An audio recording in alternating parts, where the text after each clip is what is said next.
Bem-vindos ao programa Impermanências. Da Ilha Terceira para os Açores e dos Açores para o mundo.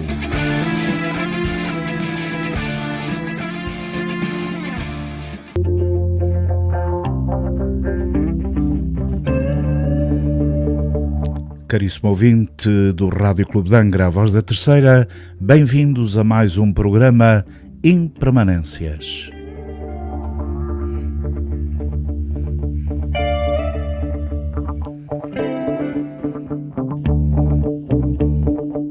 O programa Impermanências na grelha radiofónica do Rádio Clube de Angra existe todos os sábados pelas 16 horas.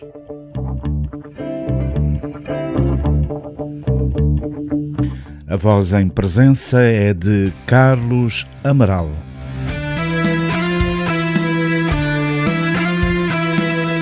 Caro ouvinte, lembre-se, nem sempre nós temos tudo o que desejamos, mas sempre temos tudo o que queremos.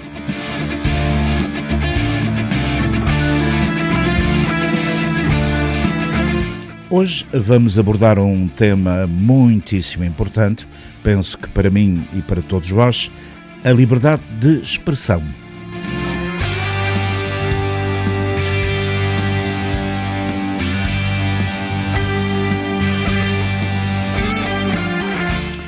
A liberdade de expressão é o direito que permite às pessoas manifestarem as suas opiniões sem medo de represálias.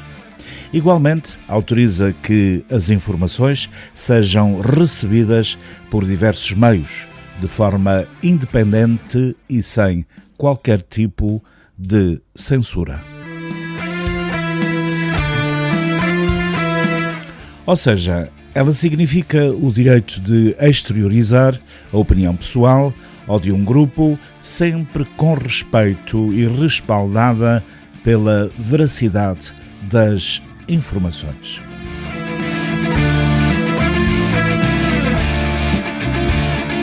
Este direito é garantido pela Declaração Universal dos Direitos Humanos.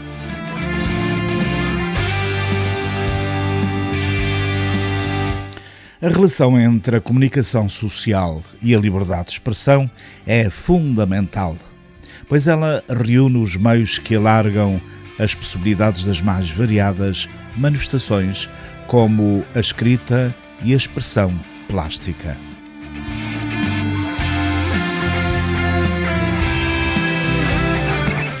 O direito de se expressar não indica que não haja imposição de limites éticos e morais.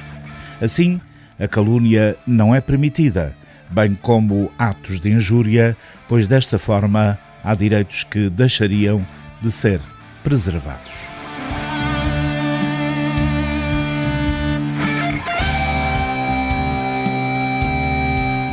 A preservação dos direitos de expressão deve ser assegurada em qualquer meio de comunicação, incluindo a própria internet.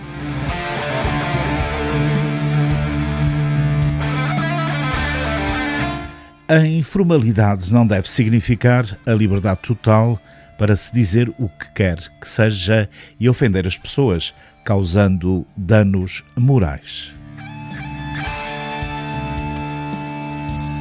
Restringir a circulação de ideias e proibir a liberdade de expressão é um direito retirado das pessoas em regimes totalitários. Ou seja, a troca de ideias, das discussões e do diálogo encoraja a sociedade à mudança. Além disso, a liberdade de expressão limita o abuso de poder. Deste modo, os regimes autoritários são os primeiros a censurar os meios de comunicação e vigiar os locais de produção de ideias como universidades e escolas.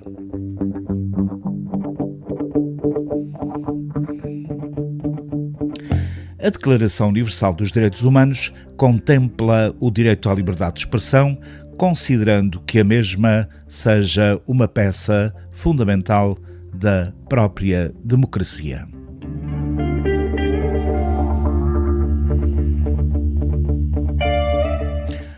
O artigo 19 diz que todo o indivíduo tem direito à liberdade de opinião e de expressão.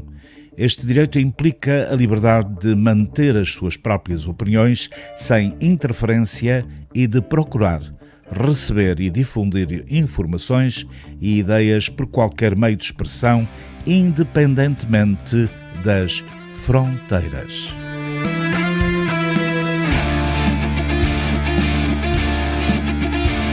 A liberdade de expressão, historicamente, surge com o liberalismo político.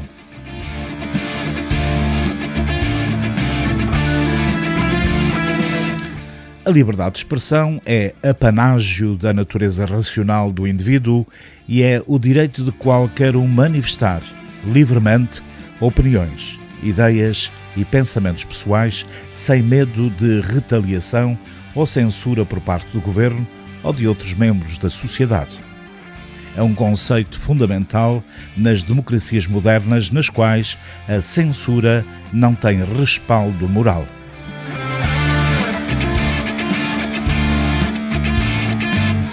A maioria dos ideais políticos modernos, como justiça, liberdade e o governo constitucional, surgiram na Grécia Antiga. Foram os gregos os pioneiros a lançar as sementes da ideia democrática, que, conservadas pelos filósofos da Idade Média, frutificaram na própria modernidade. Com efeito, apenas integrantes de um demos, ou seja, do município, dirigido por uma demarca, participavam da política. Daí a expressão democracia, que significa governo de demos. Outro ponto a ser considerado que o grande número de escravos existentes em Atenas permitia que o tempo do cidadão fosse dedicado à política.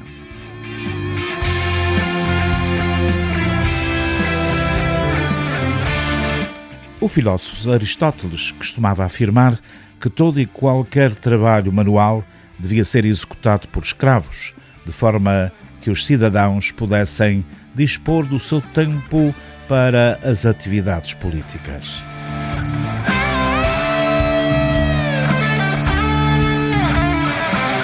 Os escravos gregos realizavam serviços manuais e eram tratados de forma benigna, podendo alcançar a sua libertação em face de bons serviços prestados aos seus proprietários. O próprio Estado podia ter escravos, os quais exerciam funções menos significativas.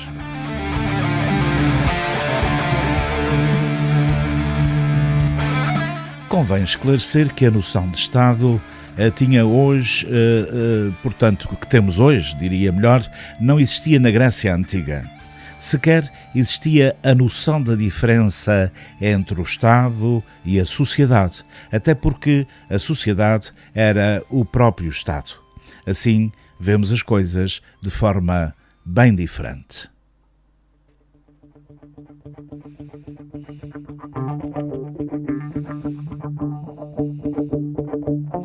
Ainda por cima, a democracia ateniense era a democracia direta. Os cidadãos reuniam-se em assembleia, na Ágora, praça pública, para deliberar sobre os assuntos mais diversos.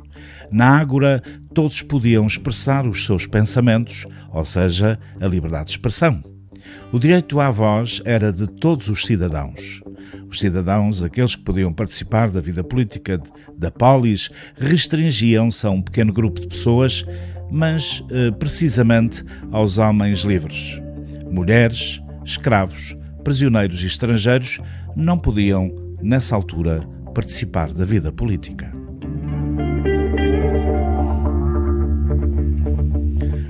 Por um outro lado, a existência da escravidão em Atenas era o que permitia ao homem livre ocupar-se somente da vida política. Isso implica dizer que a democracia grega existia graças à própria escravidão. O homem grego, com uma forte consciência política, via no Estado a sua razão de existir. Por isso, sentia necessidade de integrar-se na vida política do dia a dia.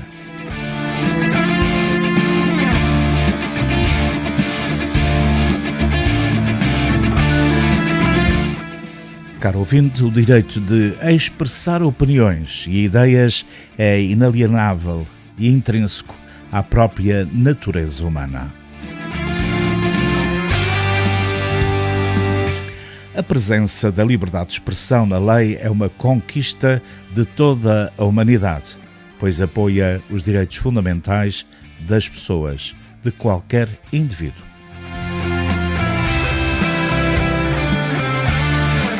Por isso, a ideia da livre manifestação de pensamentos faz parte da legislação da ONU, convenções internacionais e do arcabouço legislativo de uma série de países democráticos. Liberdade de expressão é um conceito que prevê a oportunidade de uma ou mais pessoas expressarem as suas ideias sem medo de coerção ou de represálias.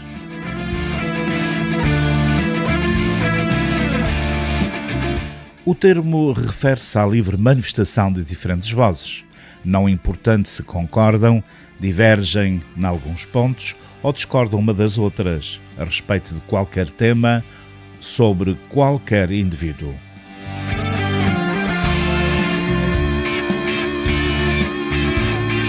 Esta é uma das razões porque a liberdade de expressão é a premissa para qualquer governo democrático na atualidade. Obviamente, ter liberdade para mostrar, publicar ou difundir os pensamentos não significa que isso possa ser feito sem respeitar alguns limites.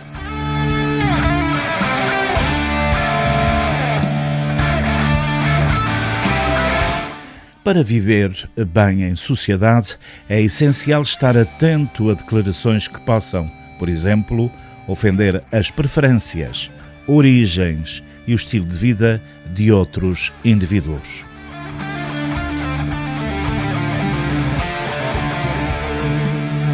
A Unesco reconhece o enorme contributo que a internet pode dar ao desenvolvimento. A internet fornece um volume de recursos sem precedente ao serviço da informação e do conhecimento e oferece novas oportunidades de expressão e de participação. A Unesco assume a sua responsabilidade, que consiste em promover a liberdade de expressão na internet, que integrou no seu programa de trabalho. O princípio da liberdade de expressão deve aplicar-se não só aos média tradicionais, mas também à internet e a todos os tipos de plataformas mediáticas emergentes que contribuirão, seguramente, para o desenvolvimento, a democracia e o diálogo entre os homens.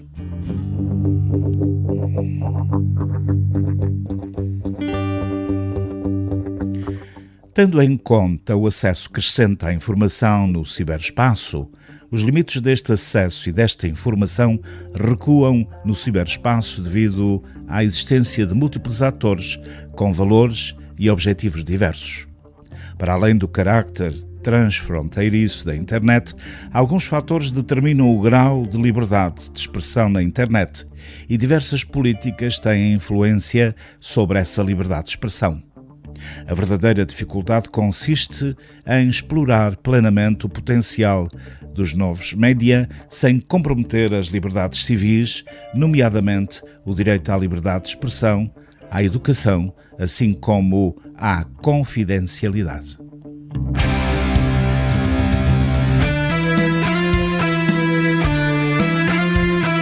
A Unesco esforça-se para suscitar um debate sobre um conjunto de questões ligadas à liberdade da internet ao nível mundial, regional e nacional. Tem a responsabilidade de examinar o quadro jurídico e regulamentar em plena evolução da internet e formula recomendações de fundo que visam instaurar um ambiente favorável para a liberdade de expressão no ciberespaço.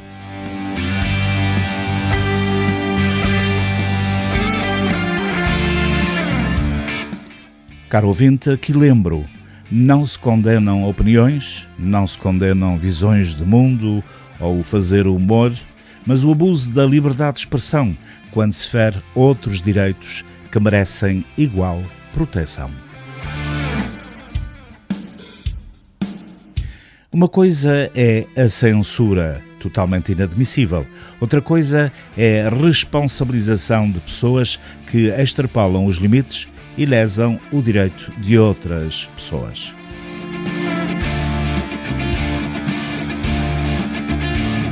Portanto, quando há responsabilização de pessoas pelos excessos na liberdade de expressão, não se trata de forma alguma de censura, patrulhamento ideológico do politicamente correto ou de qualquer outra dessas coisas que se diz por aí. Trata-se sim de resguardo de direitos fundamentais tão relevantes quanto a liberdade de expressão e que devem ser respeitados. É uma medida de ponderação do próprio direito, onde nenhuma regra ou princípio são, efetivamente, absolutos.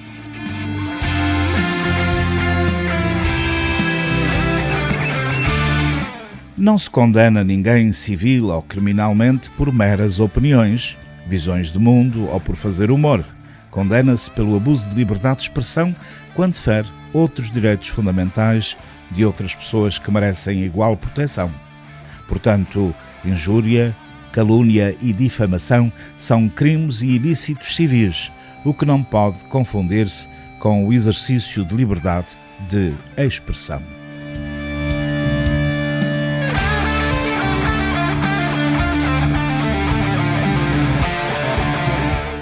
É dos mais comezinhos princípios que se aprende no berço. O seu direito termina onde o outro começa.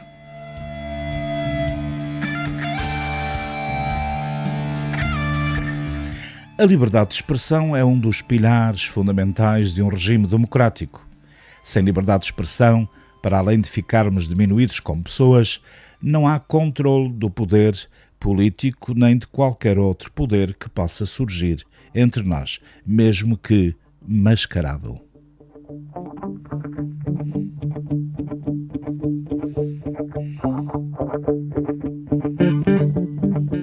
Nos Estados Unidos da América, a liberdade de expressão quase parece não ter limites.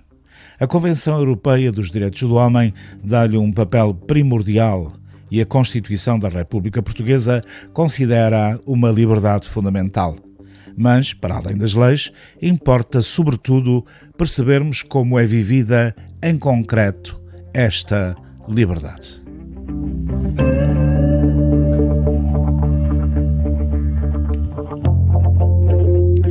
Persiste, de facto, uma supremacia da liberdade de expressão, visto que este instrumento é utilizado para aferir se um determinado regime político pode ser tipificado como democrático ou não democrático.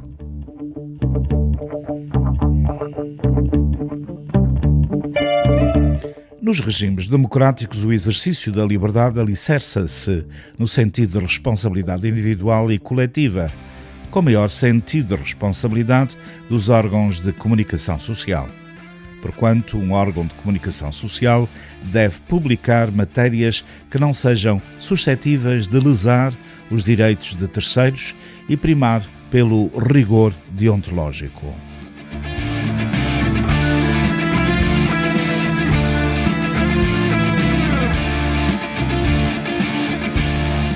Um cidadão, sentindo-se lesado nos seus direitos, pode, muito bem, exercer o seu direito de resposta. Mas nenhum cidadão consegue recorrer ao mesmo mecanismo de resposta nas redes sociais, quando uma matéria ou publicação afeta o seu bom nome e imagem social. Nas redes sociais, cada sujeito possui a sua própria conta e tem, ainda, o livre-arbítrio de fazer o que entender nesse espaço que lhe pertence.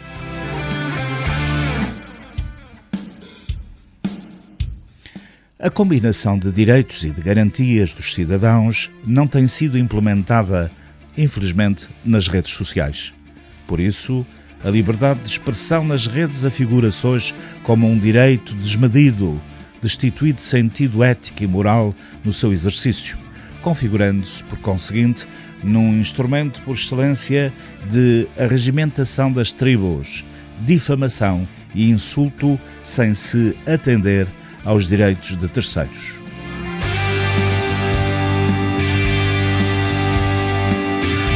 Pois bem, este facto não parece preocupar nenhuma das empresas por trás das redes sociais.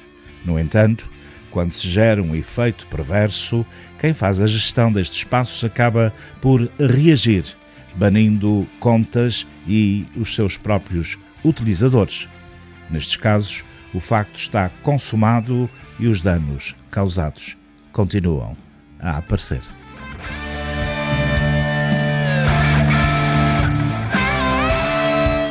Torna-se ainda assim importante frisar que as redes sociais apenas adensam a problemática da utilização da liberdade de expressão sem limites. Por exemplo, o filósofo liberal Isaac Berlin, no século XX, considerava que a perspectiva de John Stuart Mill em defesa da liberdade sem limites geraria situações de risco, visto que seria quase impossível detectar-se uma mentira num contexto de debate, e a difusão dessa mentira seria suscetível de ter um impacto nefasto na vida de uma pessoa ou de incentivar a ascensão de um regime político perverso.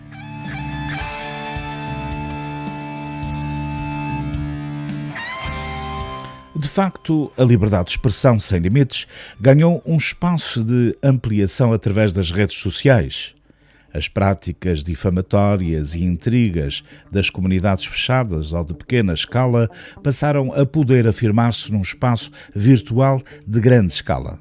Infelizmente, qualquer um de nós está numa posição de autêntica vulnerabilidade, podendo ser alvo dos mais vis ataques, sem nunca conseguir repor o seu direito ao bom nome e à sua boa imagem.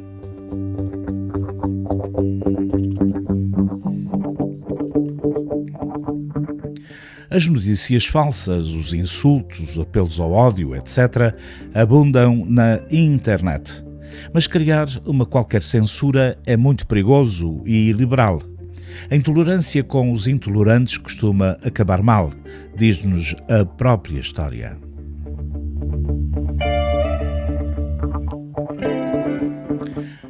São numerosos regimes autoritários ou ditatoriais que censuram o que se diz na internet.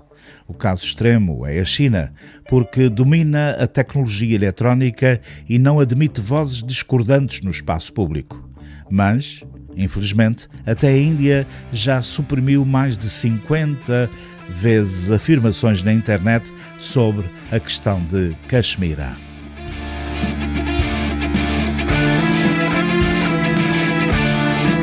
É um facto que, em vez de reforçarem a liberdade de expressão, a maioria das redes sociais difunde, sem qualquer responsabilidade legal, as mais mirabolantes fantasias e os mais agressivos insultos, além de apelos ao ódio. A questão agrava-se porque muitos dos seus seguidores apenas acreditam na rede social de que gostam.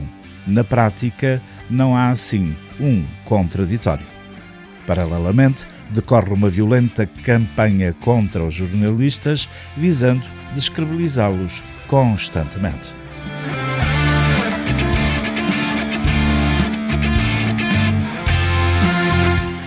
Esta é, pois, uma questão extremamente complexa. A censura é um perigo para a liberdade de expressão. Portanto, restringir esta promove o liberalismo.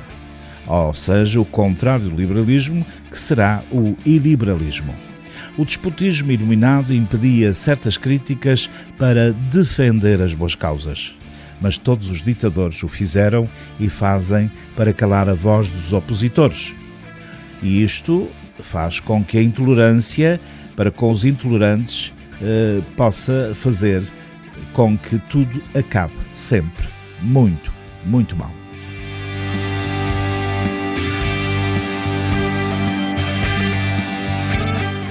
É um caso a verificar-se. Sobre este assunto, há divergência de opiniões entre o Twitter e o Facebook. O Twitter admite intervir, alertando para o que considera poder ser falso. O Facebook, pelo contrário, não exerce qualquer censura sobre os conteúdos que difunde.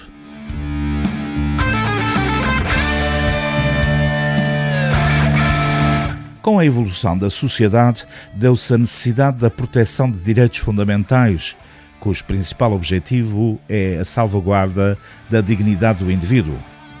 Dentre os direitos fundamentais, a liberdade de expressão ocupa um lugar de inarredável importância para a existência e preservação das sociedades democráticas. No mesmo escopo, a proteção dos direitos da personalidade tornou-se essencial para a existência da pessoa humana. Temos, pois, de um lado, a liberdade de expressão e informação, que impede qualquer tipo de censura, e do outro lado, a proteção à vida privada, que garante que a esfera mais íntima do indivíduo não seja divulgada e que a sua honra e imagem sejam respeitadas. Há, pois, muito. A ciência jurídica se ocupa em encontrar soluções para as ditas colisões de direitos que a sociedade, desde a modernidade, passou a tratar como fundamentais na construção dos seus respectivos ordenamentos.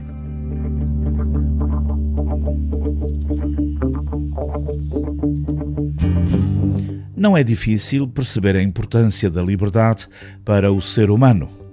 É a partir dela que se desenvolvem outros atributos essenciais ao indivíduo, permitindo, então, a sua inserção no ambiente coletivo. Como espécies deste género, a liberdade de expressão também goza de sobrelevada importância, na medida em que garante ao ser humano, membro de uma coletividade que o afeta e que é afetada por ele, a possibilidade de expressar aquilo que pensa sobre a mais variada gama de assuntos. É a garantia que todos possuem de o modo de refletir sobre a sociedade, outros membros e sobre si mesmos.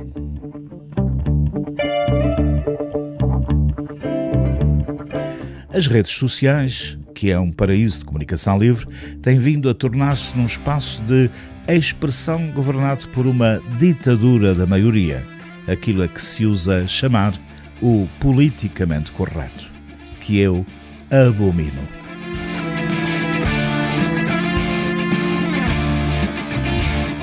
Nunca conheci quem não fosse pela liberdade de expressão, a começar pela sua, ainda que naturalmente limitada à difamação, à injúria, o incitamento à violência ou à fraude, por exemplo, são crimes previstos na lei penal.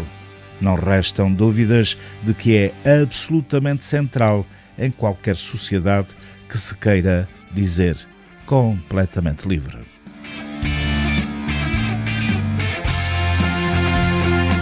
Mas para que serve a liberdade de expressão? Perguntamos. Por exemplo, posso defender que a cor da pele determina a capacidade intelectual de uma pessoa? Isto é uma pergunta. Posso acreditar, com outra pergunta, que um género é biologicamente inferior ao outro? Posso mentir sobre mim mesmo? Posso mentir sobre os outros? Posso dar opiniões com base em factos falsos? Posso defender realidades que a ciência atual rejeita? Isto são perguntas de extrema importância.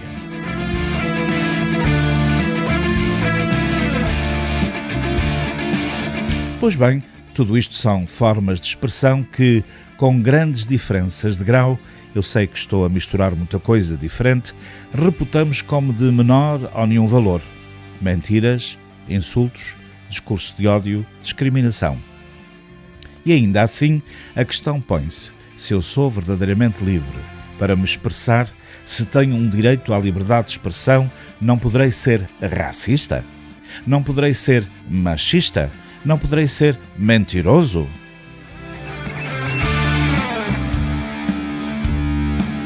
Então, como será, afinal? Toleramos o discurso intolerante? A pergunta merece sempre uma resposta.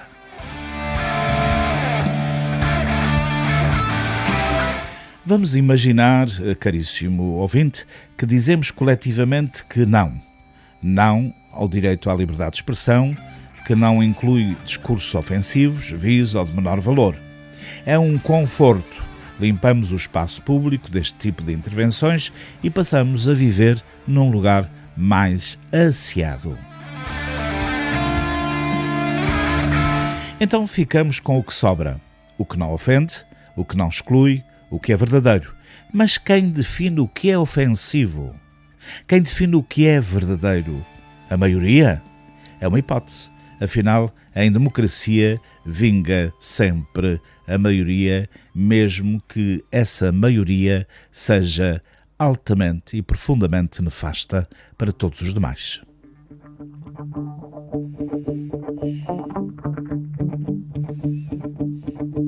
Pois bem, a maioria não é estanque. A maioria muda. A maioria evolui. E a verdade que aceitamos hoje é a mentira ofensiva de amanhã. Antes, a terra era plana e as mulheres não votavam. Aí, de quem viesse, melhor dizendo, defender o contrário, fogueira com eles. Hoje rimos com gosto e incredulidade porque anda por aí um movimento que defende que a terra é plana e erguemo-nos contra as desigualdades de género. E ainda bem, chegamos a um sítio melhor, mas precisamos de quem contrariasse a maioria. Precisamos sempre de dar espaço a todo o tipo de discurso para que do confronto entre duas mundividências resulte a melhor.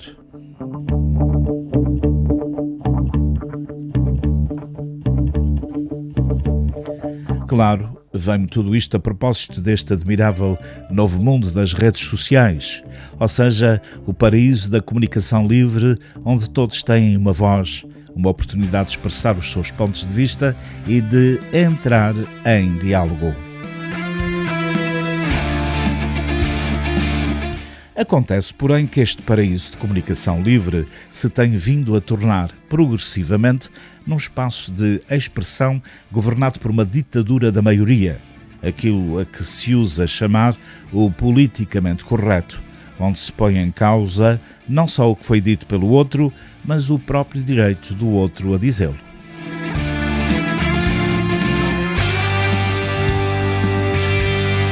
Para quem não está propriamente elucidado sobre o politicamente correto, direi que é no fundo um manual de regras para uma expressão higienizada. Regula-nos o conteúdo, regula-nos a forma, o tempo e o meio da expressão. Neste contexto, há palavras que não se podem usar nunca, outras que não se podem usar com certas pessoas, outras que não se podem usar em certas situações. Há coisas que não se dizem, há momentos para dizer as coisas. Há palavras que podem ser ditas por uns, mas não podem ser pronunciadas por outros. Há coisas com que não se brincam, há brincadeiras que não são para agora, há conversas que não se têm. Esta não é a altura certa. Isto não vem a propósito.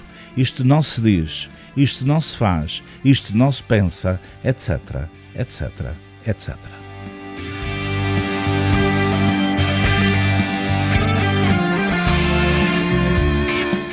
O politicamente correto apresenta-se de cara lavada e com boas intenções. Pretende defender os outros da ofensa, do maltrato, da discriminação. Tem, contudo, a perversidade de nos tornar polícias do discurso dos outros e do nosso, que monitorizamos selvaticamente em busca de transgressões expressivas. E assenta, sobretudo, num engano generalizado e perigoso, o de que o espaço público de expressão não permite a expressão que ofende, que discrimina, que é falsa ou de que simplesmente não gostamos.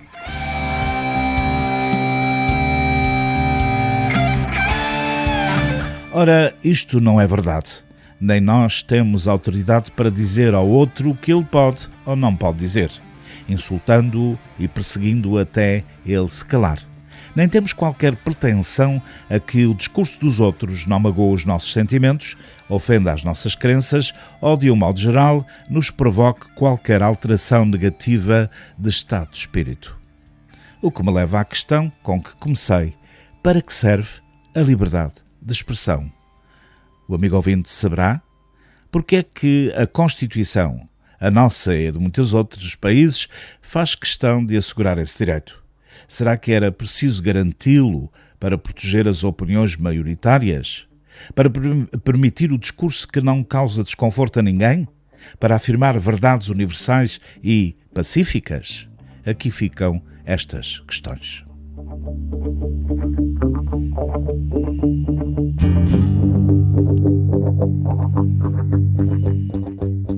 O direito à liberdade de expressão serve precisamente para proteger a liberdade nossa e a dos outros, de nos expressarmos mesmo, ou sobretudo quando esta expressão é incómoda.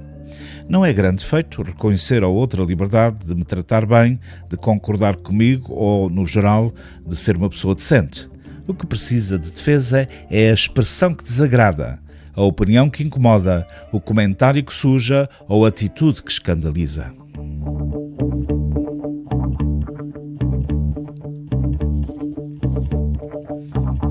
A liberdade de expressão serve para proteger aquilo que nós não gostamos que os outros digam, façam ou pensem. O racista pode ser racista, o homofóbico pode ser homofóbico, o mentiroso pode ser mentiroso e toda a gente pode ter opiniões insultuosas e sem sentido.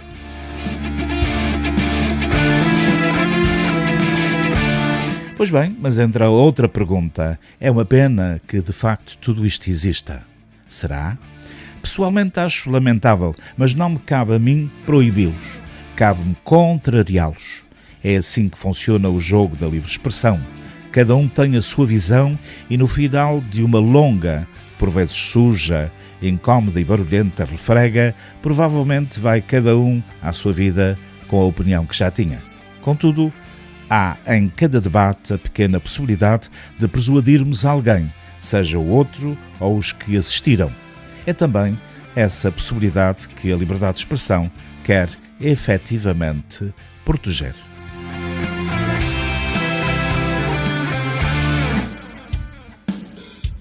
Nas redes sociais, como fora delas, cada um é responsável pelo que diz e justamente avaliado pelos outros em função disso mesmo. Aos racistas, aos homofóbicos, aos machistas, aos mentirosos e àqueles que estão simplesmente errados, deve responder sempre, incansavelmente, com discursos de sinal contrário, com argumentos, com factos e com autênticas críticas inteligentes.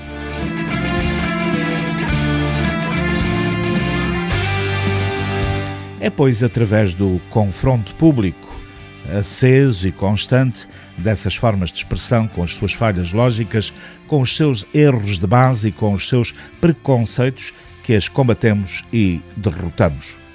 Suprimir este tipo de discurso, proibindo-o, ostracizando-o, é escondê-lo na penumbra, é levá-lo para onde não o vemos, nem o podemos criticar, mas onde ele continua a fazer o seu silencioso trabalho sujo. Este discurso tem direito a um espaço na discussão pública e é só por isso que o podemos vencer.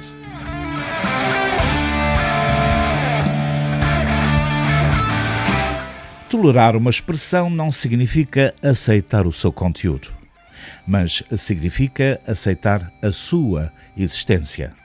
Da próxima vez que se escandalizar, caro amigo, lembre-se disto que eu acabei de exprimir. Liberdade de expressão é o direito fundamental do homem que garante a manifestação de opiniões, ideias e pensamentos, sem retaliação ou censura por parte de governos, órgãos privados ou públicos ou outros quaisquer indivíduos.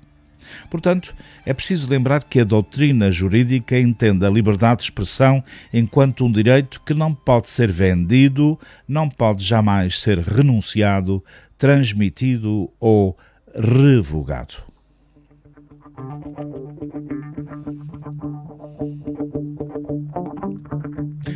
O limite da liberdade de expressão está no ultrapassar os demais direitos fundamentais de outros indivíduos. Ao cometer preconceito ou ao proferir palavras racistas, por exemplo, não é liberdade de expressão, mas sim um crime contra outra pessoa que tem os mesmos direitos assegurados e é considerada igual a todos os demais perante a lei. Se a liberdade de expressão de um fere a liberdade do outro, então tornar-se-á autêntica opressão.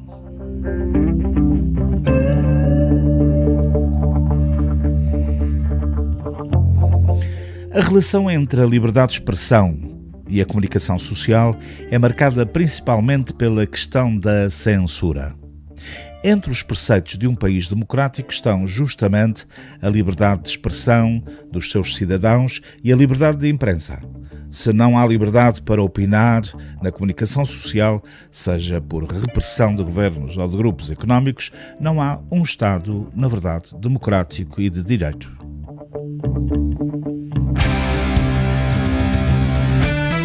A liberdade de expressão na internet segue as mesmas regras da liberdade de expressão em qualquer veículo de comunicação. E o mesmo se aplica quando estamos falando fora da comunicação social, seja em casa ou na rua. E deve manter as mesmas garantias e limites. Assim como não se fala palavras racistas por ser um crime, também não se usa a internet para promover o racismo ou a xenofobia.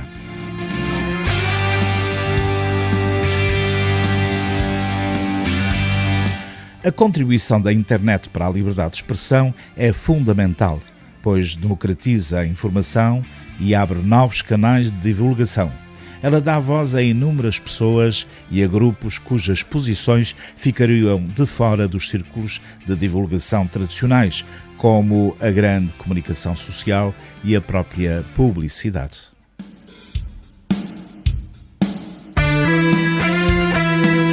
Mas é preciso estar crente e ouvindo com atenção que a internet abre espaço para a disseminação de pensamentos opressores e antidemocráticos, sob o pretexto do anonimato e da proteção de se estar atrás da tela do computador e não em confronto real. Embora já existam leis contra isto, estão sendo desenvolvidas normas para regulamentar os crimes cometidos no ambiente virtual, como o cyberbullying.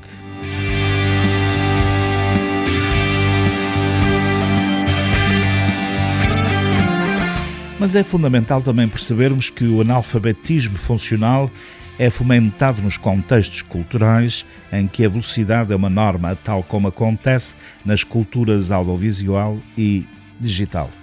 Ora, a compreensão exige tempo, exige parar para pensar, mas muitas vezes, ocupados em estarmos conectados, acabamos pulando etapas simples da experiência cognitiva, como a atenção exigida para que qualquer tipo de conhecimento aconteça, seja ele uma simples informação, seja o conhecimento num sentido científico que exige experiência e profunda pesquisa.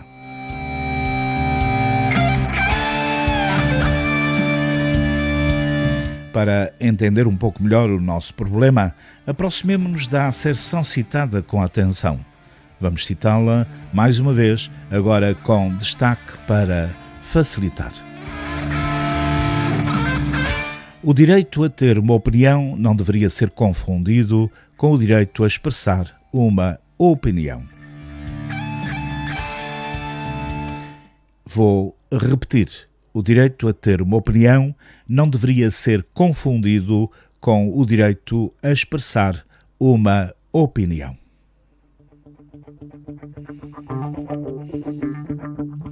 Ora, vemos aqui, vemos com bastante nitidez duas colocações que unidas nos causam a sensação de incómodo antes mencionada. Ainda no plano estético da leitura, esta sensação pode desenvolver-se como um conflito. A conjunção das frases o direito de ter uma opinião e o direito de expressar uma opinião é feita a partir de uma negação que reza que uma coisa não deveria ser confundida com a outra. Estamos agora, quando a lemos ou ouvimos pela segunda vez e provavelmente sentindo o conflito que a reunião das frases nos propõe, vivendo o incómodo de um modo mais radical, mas ainda estético, e tentaremos livrar-nos dele com o primeiro método de sobrevivência mental de que dispomos. É o começo da experiência da interpretação, que é muito importante nestes casos. Neste processo entram em jogo todas as informações que temos, que coletamos ao longo das nossas vidas, envolvendo impressões, informações, memórias, experiências, formação, educação da própria língua. Preconceitos cognitivos e preconceitos morais ou políticos entram também neste jogo com muita força neste processo. e como ter a certeza nos faz sentir bem diante das angústias inevitáveis aos processos mentais, não raro optamos por assumir o mais rápido possível certas ideias prontas para que nos chegam, ou criar teorias parciais às quais damos o nome popular de opinião. Temos que falar neste momento que segue a uma interpretação, mas antes devemos ater-nos a um percalço no meio do caminho.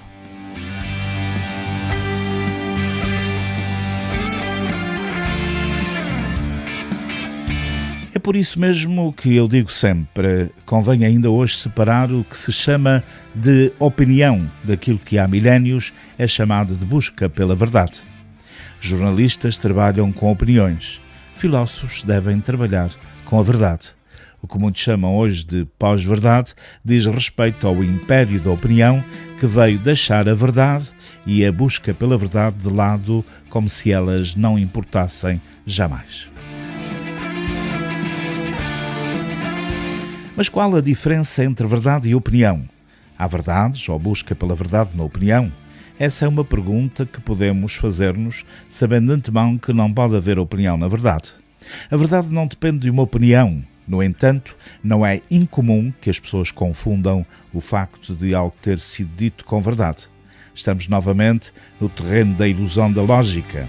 É verdade que as mentiras são ditas, assim como é verdade que as pessoas falam sem se preocupar com a verdade. É verdade ainda que o simples ato de dizer implica que algo foi verdadeiramente dito, mas não necessariamente dito com um conteúdo de verdade. A mentira dita não se torna evidentemente uma verdade por ter sido simplesmente dita, embora seja verdade que ela tenha sido dita e pronunciada inúmeras vezes.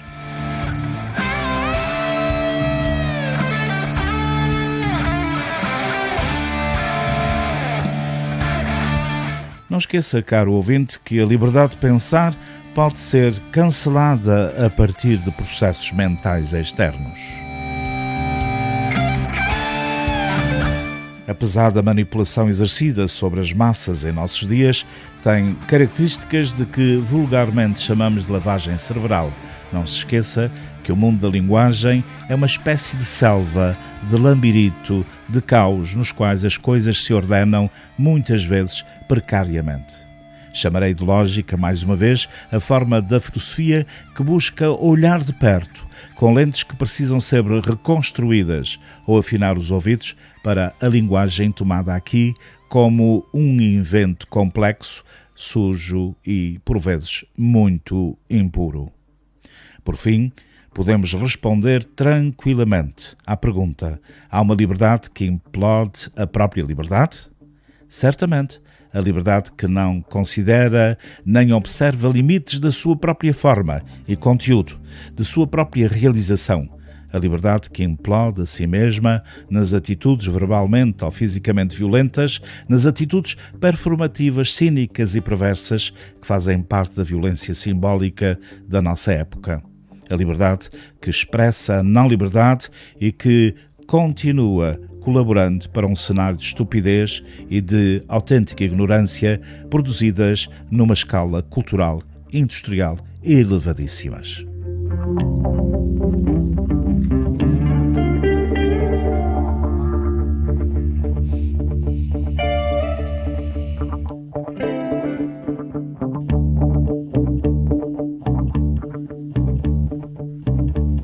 E chegamos ao fim de mais um programa Impermanências. Como sabeis, o programa Impermanências está no ar todos os sábados pelas 16 horas com, digamos, a voz e a presença de Carlos Amaral. Caro ouvinte, não esqueça nunca, entre o pouco que se sabe e o muito que há por descobrir, fica sempre a vontade de ouvir.